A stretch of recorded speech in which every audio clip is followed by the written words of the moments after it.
cité. Alors, on revient pour dire, quand on a lu ce verset, Dieu nous dit qu'il y a des signes là-bas.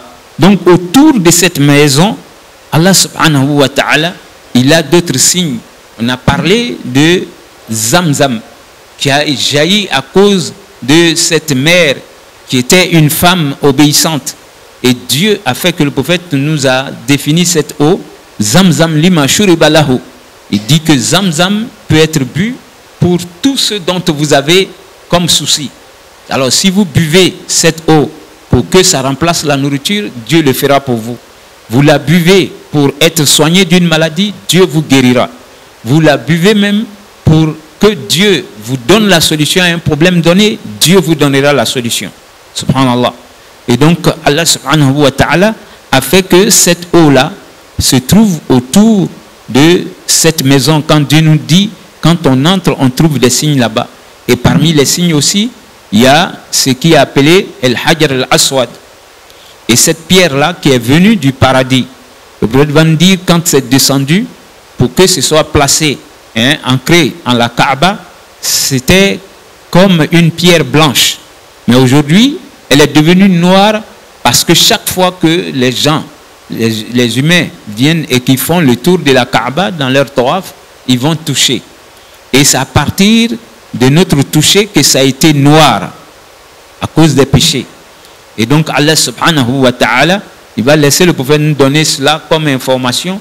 À chaque fois que vous avez pu toucher, c'est comme vous avez touché la main droite de Dieu. Vous pouvez toucher la main de Dieu sans aller à la Mecque. Donc c'est une manière d'inviter toujours les gens à venir et à partir de cet endroit jusqu'à un autre angle de cette maison qui est la Kaaba, qui est appelée Ruknul Yamani, c'est-à-dire l'angle qui regarde vers le Yémen.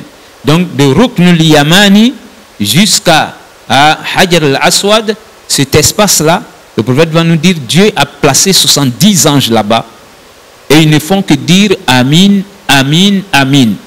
Alors, lorsque vous arrivez à cet endroit, si vous priez Dieu pour quelque chose, le prophète jure que si votre prière coïncide avec le Amin des anges, alors Dieu réalisera ce vœu-là. Alors, vous allez voir que lorsque les gens sont en train de faire le tawaf et qu'ils vont arriver là-bas, ils vont ralentir beaucoup parce qu'ils veulent dire beaucoup. Ils veulent dire tout ce dont ils ont envoyé comme souci. Mais le prophète sallallahu alayhi wa sallam, il va résumer nos besoins dans la meilleure des doigts qui se retrouve dans Surat al-Baqarah au verset 201. Rabbana atina fi dunya hasanatan wa fil akhirati hasanatan wa qina adhaban nar. Et donc cette invocation était l'invocation favorite du prophète. Le prophète l'aimait parce que ça résume tout ce que vous pouvez envoyer comme souci. Ça résume en 2 phrases. Rabbana, ô notre Seigneur, atina fi dunya hasana.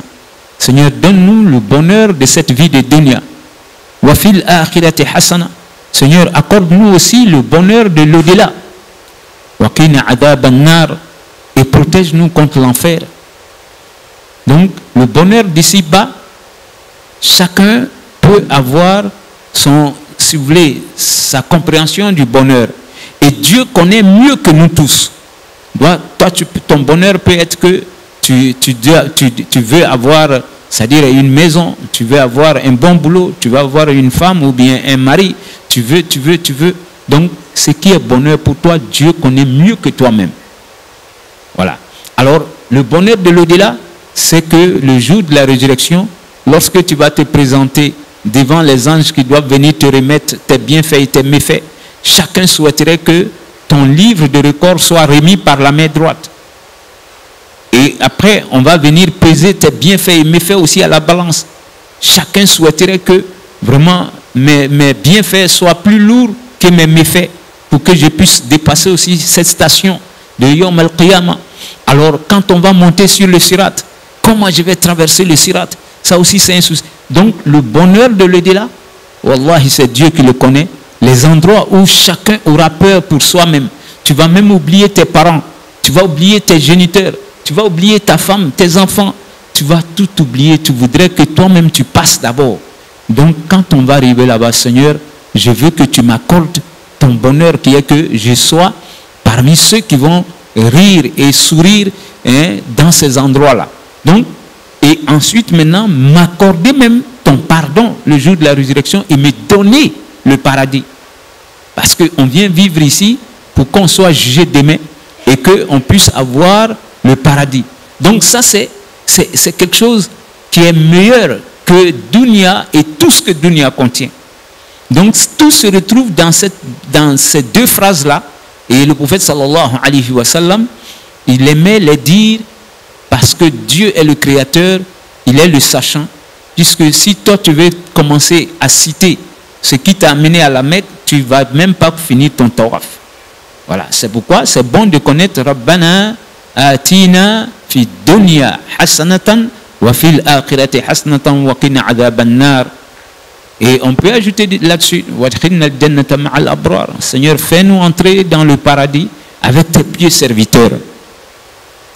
Donc, lorsque on est autour de cette maison, sachez que Allah subhanahu wa ta'ala, il va nous dire, il va nous dire par rapport au Hajj toujours, Al-Hajj ashhurun ma'lumat, فمن فرض فيهن الحج فلا رفث ولا فسوق ولا جدال في الحج وما تفعلوا من خير يعلمه الله وتزودوا فإن خير زاد التقوى. De nous dire que le pèlerinage, il est fait en des mois bien connus, le mois de Shawwal, le mois de Zulqa'da et les 10 jours de Zulhijja. C'est ce qui est le pèlerinage. C'est-à-dire que le 10e mois, on a fini avec, nous sommes dans le 11e mois, qui est l'un des mois sacrés, Zulqa'da, et ensuite, il y aura le Zulhijja lui-même. Donc, Allah dit, lorsque on a pris l'étoffe de sacralisation, Fala rafatha, lorsque tu t'en vas faire le pèlerinage, c'est pourquoi je vous ai dit, pour le réussir, il faut avoir la crainte de Dieu. Dieu dit, lorsque vous êtes en étoffe de sacralisation, alors il ne doit pas avoir de rapport intime entre l'homme et sa femme en ce moment. La femme que tu as mariée, qui est licite pour toi, mais lorsque tu rentres à la Mecque pour ton ihram, c'est-à-dire que ce soit pour la umrah ou le pèlerinage, alors tu ne peux plus avoir de rapport intime jusqu'à ce que tu enlèves l'étoffe de sacralisation. Donc, pour vous dire que cet acte-là, il est tellement important chez Allah subhanahu wa ta'ala. Alors, il a dit, lorsque on va dans cette cité et qu'on est venu pour la umrah ou même pour le pèlerinage, Wallah, Dieu dit qu'on ne doit pas avoir de rapport avec sa propre femme. Ça veut dire qu'en ce moment-là, si tu ne dois pas avoir de rapport avec ta femme, c'est-à-dire que tu vas t'éloigner même des autres femmes.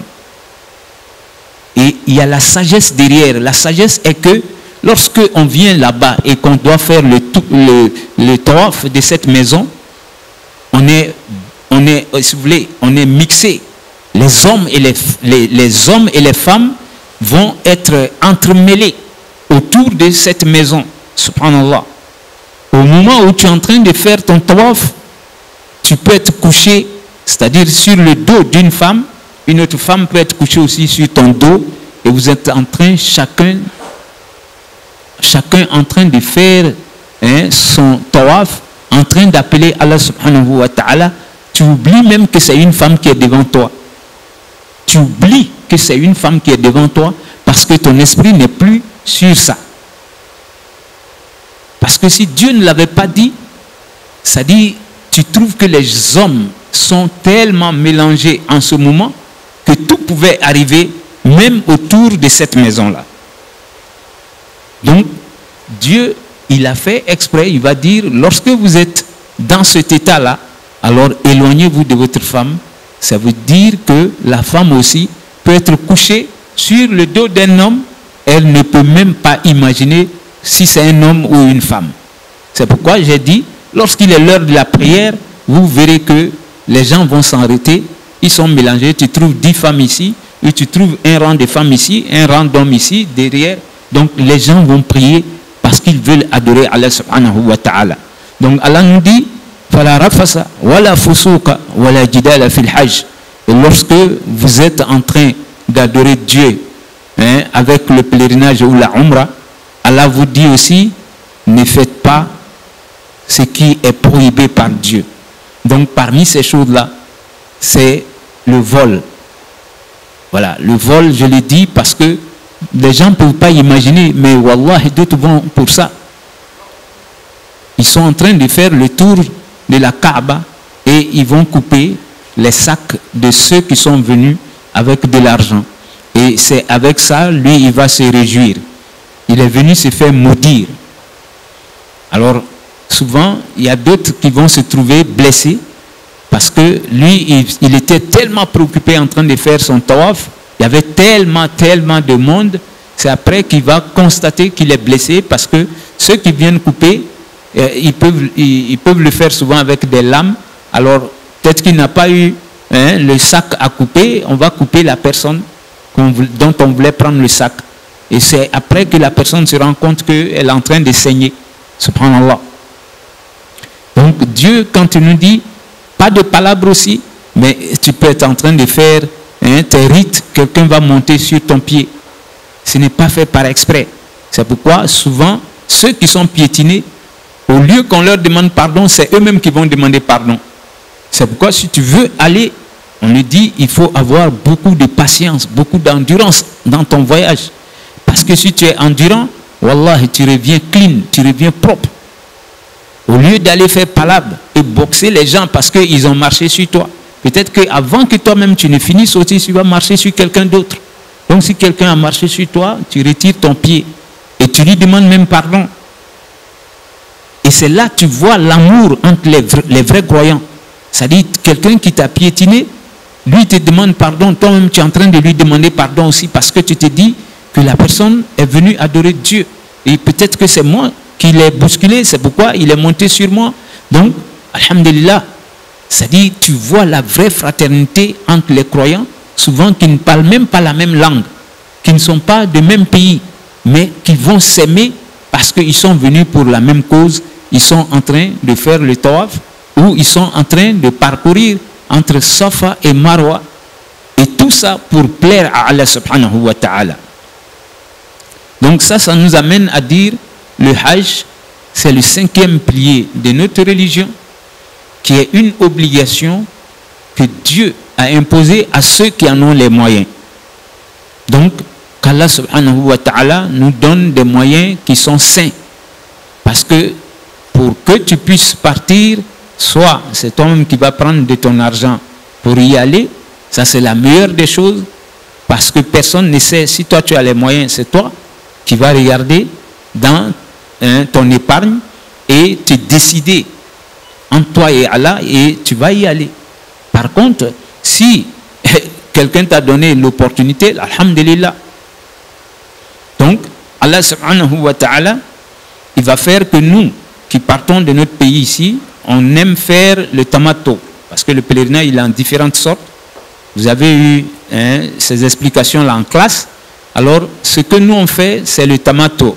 Ce genre-là, il consiste à faire d'abord la umrah. Alors, nous, on va à Médine pour qu'on prenne notre umrah et qu'on vienne à la Mecque pour faire d'abord la umrah. Et qui va consister à prendre l'étoffe de sacralisation et quitter Zul Hulayfa pour venir jusqu'à la Mecque. Une fois à la Mecque, on va faire le tawaf 7 fois. Ensuite, on va boire l'eau de Zamzam et faire 2 rakats. Ensuite, on va maintenant courir entre Safa et Marwa 7 fois. Et on va couper un peu de nos cheveux pour les hommes. Et les femmes réunissent leurs chevelures pour couper un peu de mèche. Et on vient se désacraliser pour attendre jusqu'à le 8e jour de Zul Hijjah. Donc, le pèlerinage en lui-même consiste à faire 6 jours. 6 jours, on a fini avec le pèlerinage lui-même. Donc, quand on vient faire ce tawaf, c'est-à-dire cette umrah, quand on se désacralise, on est libre de tout faire jusqu'à ce qu'on voit le 12e mois, qui est Zul Hijjah. Et donc quand on va voir ce 12e mois, alors c'est le 8e jour de ce 12e mois-là qu'on va rester à la Mecque là-bas, s'habiller maintenant pour le pèlerinage. Et on va quitter la Mecque pour aller dormir à Mina. Et on va passer la journée là-bas et passer la nuit. Alors, c'est le lendemain, après la prière de Fajr, qu'on va maintenant aller à Arafat. Alors, compte tenu des contraintes, vous allez peut-être constater que dans la nuit déjà, on va vouloir que les pèlerins se déplacent, sinon on dort jusqu'à l'aube, et puis c'est après l'aube maintenant qu'on va sur la place d'Arafat, qui sera le 9e jour. Ça, c'est le jour même du pèlerinage. Qu'Allah fasse qu'on ne rate pas ce jour. Parce que le prophète va dire El Hajj Arafat. C'est ce jour-là qui est le plus grand jour de l'année. C'est le jour où Dieu délivre plus de gens de l'enfer que les autres jours de l'année. Subhanallah. Donc, c'est le plus grand jour de l'année, comme Laylatul Qadr est la plus grande nuit de l'année. Donc, ce jour-là, Allah subhanahu wa ta'ala, il va descendre et il va se réjouir du fait que les fils d'Adam, il va dire aux anges, lorsque j'ai voulu créer Adam, alors vous avez dit de ne pas le créer. Voilà, c'est sa descendance qui est venue. Rien n'a amené ceux-là ici que venir demander mon pardon. Alors vous les anges, soyez témoins, tous ceux qui sont venus et qui sont présents actuellement, je leur pardonne tous leurs péchés. Subhanallah. C'est pourquoi on dit la station d'Arafat. Et ce jour-là, quand vous serez là-bas, on va faire la prière de Zohr et de Asr en même temps. C'est-à-dire la prière, on va la retarder. Au lieu que ce soit fait à l'heure connue, on va dépasser un peu pour aller un peu à l'approche des Asr. Et on combine maintenant, ça peut être 14 heures environ de là-bas. Et on va faire Zohr 2 rakats. On fait le salam, on fait l'iqama encore pour faire Asr 2 rakats. Et après maintenant, c'est permis à tout un chacun de s'asseoir, de lire le Coran si tu veux, de faire des invocations si tu veux. Mais la meilleure des invocations ce jour-là, le prophète va dire, c'est le fait de dire La ilaha illallah, wahdahu la sharika lahu, lahul mulk, wa lahul hamd, wa huwa ala kulli shay'in qadir. Cette phrase-là, le prophète dit, c'est ce qui m'a été enseigné ainsi que tous les messagers avant moi. Cette phrase est la phrase du jour d'Arafat. Donc tous ceux qui sont sur Arafat, si tu sais lire le Coran, tu peux en lire. Mais il faut faire beaucoup cette invocation. Si tu ne sais pas lire le Coran, alors voilà ton zikr qu'on t'a donné. Tu dois faire beaucoup. Et puis ensuite, tu as tout le temps maintenant d'expliquer ton problème à Dieu dans ta langue. Ce n'est pas obligé que ce soit en arabe. Voilà, ce n'est pas du tout une prière canonique. C'est la prière canonique qui se fait en arabe. Mais quand on est sur la place d'Arafat, on dit tout à Dieu dans la langue dans laquelle toi tu peux mieux t'exprimer. Et ceux qui ne sont pas sur la place d'Arafat, qui sont nous autres qui seront ici, ce jour-là, si tu as pu, wallah, il faut gêner. Parce que Dieu te pardonne 2 années de péché. La différence entre toi et ceux qui sont sur la place d'Arafat, ceux qui sont sur la place d'Arafat, eux, ils reviennent avec l'assurance qu'ils ont eu le Hajj. Quand quelqu'un a eu le pèlerinage, le prophète dit Laysa lil hajj al mabrour jazaa'un illa al jannah. C'est-à-dire que si tu as eu le pèlerinage, la récompense n'est rien d'autre que le paradis. Donc c'est ce qui sera la différence entre nous. Celui qui est resté ici, qui a jeûné ce jour-là, lui, il est pardonné pour 2 années. Mais celui qui revient d'Arafat, lui, il a le paradis pour revenir. Voilà. Donc il y a cette différence entre vous deux. Il ne faut pas dire non, moi même si je ne vais pas là-bas, chaque année je vais faire tout pour connaître le jour et puis je jeûne seulement. Mais lui, on dit qu'il a le paradis. Toi, tu peux être pardonné aujourd'hui et puis demain, tu commences à commettre des péchés qui peuvent te faire entrer aussi en enfer. Donc Allah nous préserve de l'enfer. Alors, je vais essayer de m'arrêter là et vous laisser la latitude de poser des questions. Comme je l'ai dit, c'est en 6 jours qu'on fait le pèlerinage lui-même. Et c'est bon que ces 6 jours-là soient quand même détaillés, parce que souvent on fait la confusion entre